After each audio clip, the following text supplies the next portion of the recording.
Yeah, it's a bit. My question is a bit off topic, but I saw Matthieu, right? It's You're French. right. Matthieu's GitHub, and I saw him like contributing to AnalogJS, and I just recently saw Analog for the first time, and I think it looks kind of cool, right? Especially for building like maybe websites or CMS stuff like that. Um, yeah, how stable is it, or like, yeah, do you think that this could be like the next JS of Angular, or do you think that will come, or yeah? Is It's a this good one by question. Brandon? Well, Yes. yeah, it's mostly maintained by Brandon Roberts.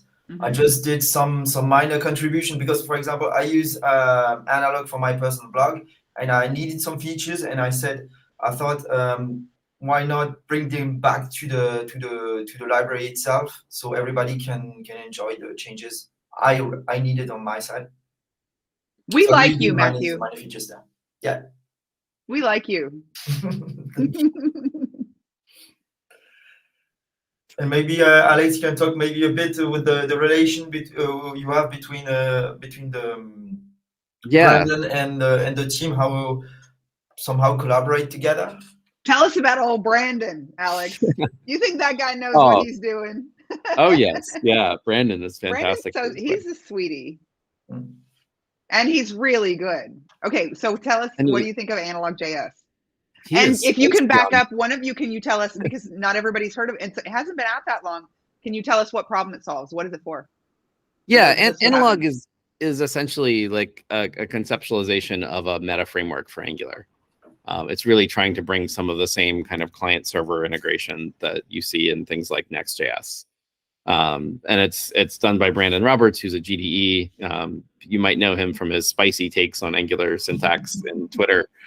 But he's so much fun to talk to, and he's one of these people who he has such a gentle and kind and friendly personality that you don't realize how deep his knowledge goes until you start talking to him, and you're like, whoa, okay, this person really knows the system inside and out. He was very, very introverted in the beginning, and him and Mike just got funnier and funnier over the years as they kind of opened up, and we got to see their sense of humor and them and their puns. Yeah. But also their contributions have been, like, besides the puns, have been really great too. By the way, Mike and Brandon are the guys that wrote, well, Mike and Brandon and Rob wrote NGRX. Yeah. So on Analog, kind of, I showed the slide that was like, stop yelling at developers, right? This is one of the things that we kind of are doing with signals.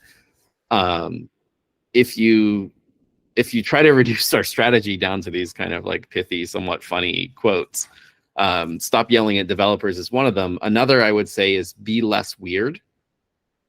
And that really means, like, there's a variety of ways we want to be less weird, but one of them is make Angular easier to integrate with.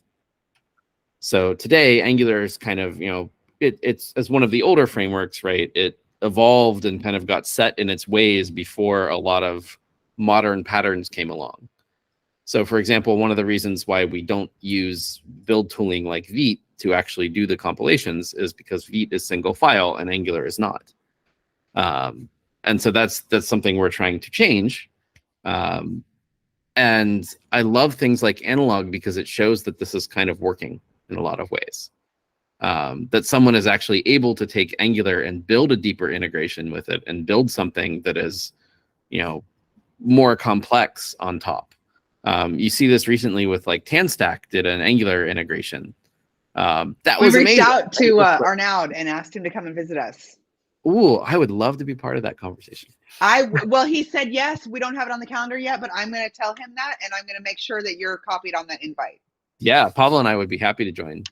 Yes, we're going to make it happen.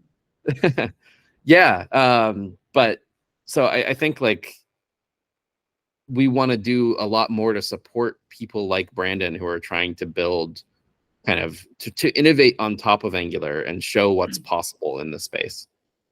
And I really do think it's worth mentioning, if you're considering AnalogJS as an Angular developer, that Brandon has been working closely with the Angular team for a very long time. So when we talk about like how, if you know how Alex Rickabaugh works, if you know how Alex is thinking, you can like write your code in a way that's going to be easy to update in the future. And so Brandon has been kind of on that path for a while. So I think that's a good sign.